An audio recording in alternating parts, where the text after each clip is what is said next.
Good afternoon বন্ধুরা। আজ সকালে আর ব্লগ করা হয়নি, এত গরম, সংসারের বিভিন্ন কাজ ছিল, তো সকালে আর শ্যুট করিনি। এই প্রচণ্ড গরমে আমার গাছগুলো দেখুন একদম শুকিয়ে যাচ্ছে।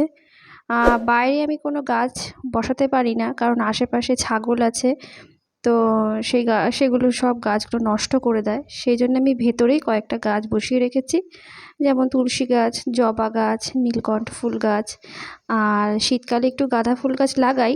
তো এখন গরম সেহেতু নেই আর, তো গাছগুলোকে ভালো করে স্নান করিয়ে দিচ্ছি। আর ছেলে গেছে খেলতে, আর ছেলেকে নিয়ে একটু শুয়েছিলাম, তারপর উঠে মনে করলাম না গাছগুলো আগে জল দিয়ে নিই। গাছগুলো একদম শুকিয়ে গেছে, প্রচণ্ড গরম, একদম বাইরে বেরোনোই যাচ্ছে না, ফ্যানের হাওয়া ছাড়া থাকাই যাচ্ছে না। আবার শুনছি বৃষ্টি হবে, কিন্তু কবে যে হবে কিছুই বলা যাচ্ছে না। সবসময় মনে হচ্ছে ফ্যানের তলাতেই বসে থাকি। তো একটু শুয়েছিলাম মা ছেলে, তার জন্য বিছনাটা তুলে নিই, তারপর দেখি কি কি কাজ আছে। রাতের রান্না বান্না আছে, ছেলেকে এবার একটু পড়ানো আছে, এই কাজগুলো সব করতে হবে একে একে। তো ছেলেকে বারণ করছিলাম যে এই গরমে খেলতে যাস না, বলছে না আমার স্কুল ছুটি পড়েছে, আমি খেলতে যাবই। তো গেল, ঘেমে নিয়ে একাকার হয়ে যায় গরমে। আমি একটু মুড়ি খেয়ে নিই আর একটু টিভি দেখি। টিভিটা না চালালেই নয়, ওর বাবা বাড়িতে এসে একটু খেলা দেখে, টুকটাক খবর দেখে, টিভিটা চালানোই হয় না। আমি তবুও টিভিটা খুলি, দিনে অন্তত একবার কি দুবার একটু একটু খুলি, তা না হলে মনে হয় যেন ফাও ফাও কেবিলের বিলটা দেয়া হচ্ছে। আমি মাঝে মাঝে বলি যে তুমি টিভিতে টাকা ভরো না, ফালতু চালানোই হয় না। সেই রাত্রেবেলা একটু এসে ও যা চালায় তাই। তো একটু যা হোক একটু খবর টবর দেখে নিই। এই যে মহারাজ বাড়ি এসছে, তো ওকে একটু গ্লুকন-ডি করে দিই। দেখুন ঘেমে কি অবস্থা। ঠিক আছে, চলুন গ্লুকনটা দিয়ে আসি। এদিকে চাউমিন করছি সন্ধেবেলায়, ছেলে বললো মা একটু চাউমিন খাবো, তো চাউমিন করছি। আজকে শনিবার, ডিম টিম দেবো না, নিরামিষভাবেই করবো। দুধটাও জাল দিয়ে নিচ্ছি, নাহলে খারাপ হয়ে যাবে। তো নিরামিষভাবে করেছি, শুধু আলু দিয়েছি আর কিছুই না। তো এটা খেতেও ভালো লাগে, আর চাউমিন তো কম বেশি সবাই খেতে ভালোবাসে। তো একটু সস দিয়ে দিলাম, এবার যাই ছেলেকে দিয়ে আসি।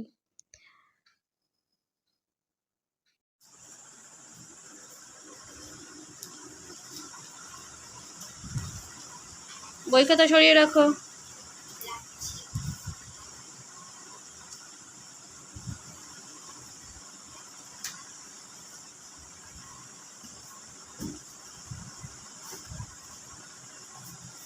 নাও।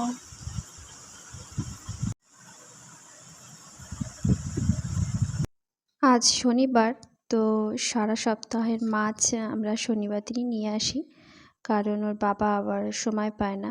আর রবিবার দিন বিভিন্ন কাজ থাকে, মাঠের দিকে যাওয়া থাকে, অন্যান্য বিভিন্ন কাজ থাকে, তো সেই জন্যে শনিবার দিন ও কাজ থেকে ফেরার পথে সমস্ত কিছু বাজার করে নিয়ে আসে, সবজি বাজার, মাছ বাজার।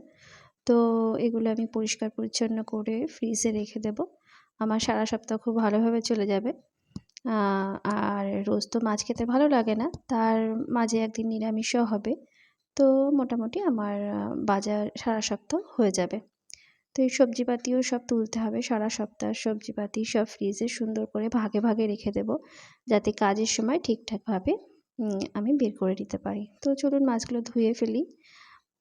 মাছগুলো সব পরিষ্কার করে ফেলেছি, এবার তুলে রাখবো। মাছ ধুয়ে গুছিয়ে পরিষ্কার পরিচ্ছন্ন করে রেখে দিলে রান্নার সময় খুব সুবিধা হয়। আর কালকের জন্য শাকটাও কেটে রেডি করে রাখলাম, তো কালকের কাজ অনেকটাই আমি এগিয়ে রাখলাম, কালকে অতটাও অসুবিধা হবে না।